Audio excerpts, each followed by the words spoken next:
that story coming out of Istanbul, where hundreds of riot police using tear gas and water cannons attempted, and are still attempting, to clear the last of protesters from the city's Taksim Square and at the entrance to Gezi Park. Some demonstrators have been fighting back with rocks and Molotov cocktails. The square had been occupied by anti-government protesters for close to 2 weeks. The unrest began after a police crackdown on a protest over construction in Gezi Park. The protesters have been accusing Prime Minister Erdogan of becoming increasingly authoritarian and trying to impose conservative Islamic values on a secular state.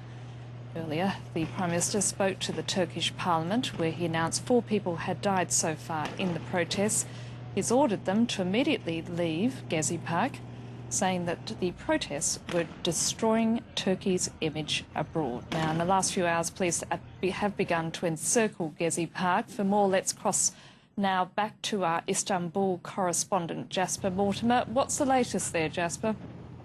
Annette, I'm speaking to you from inside the park now.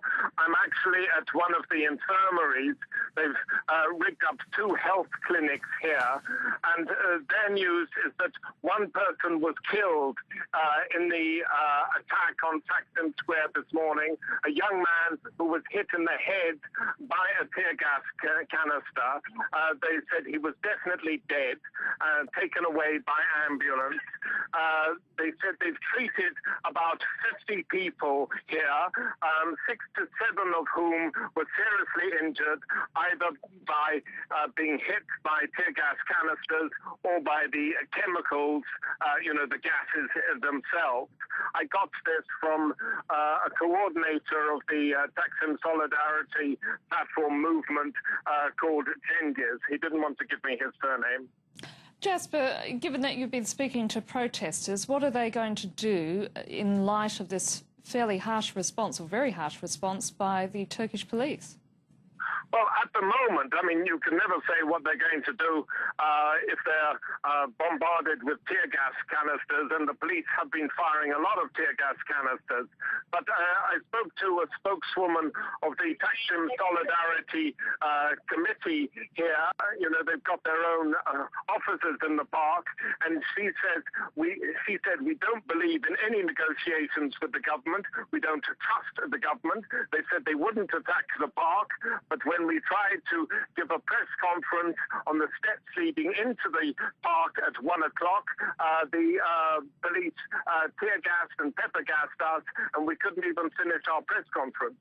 However, in that press conference, the Taksim Solidarity Committee did manage to say that they had nothing to do with this delegation that has been invited to the Prime Minister's offices in Ankara tomorrow afternoon.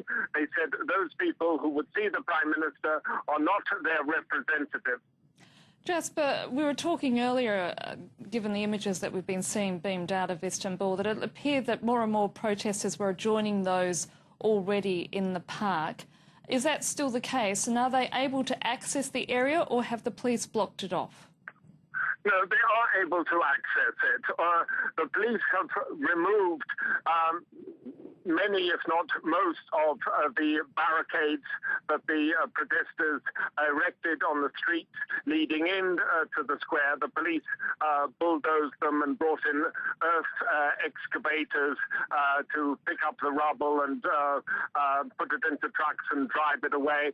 This enabled the police, of course, to get more water cannon trucks and more police vans into the square, but it has also enabled more protesters to come down here, and the protesters have been mobilizing, appealing for people to come to the square on social media.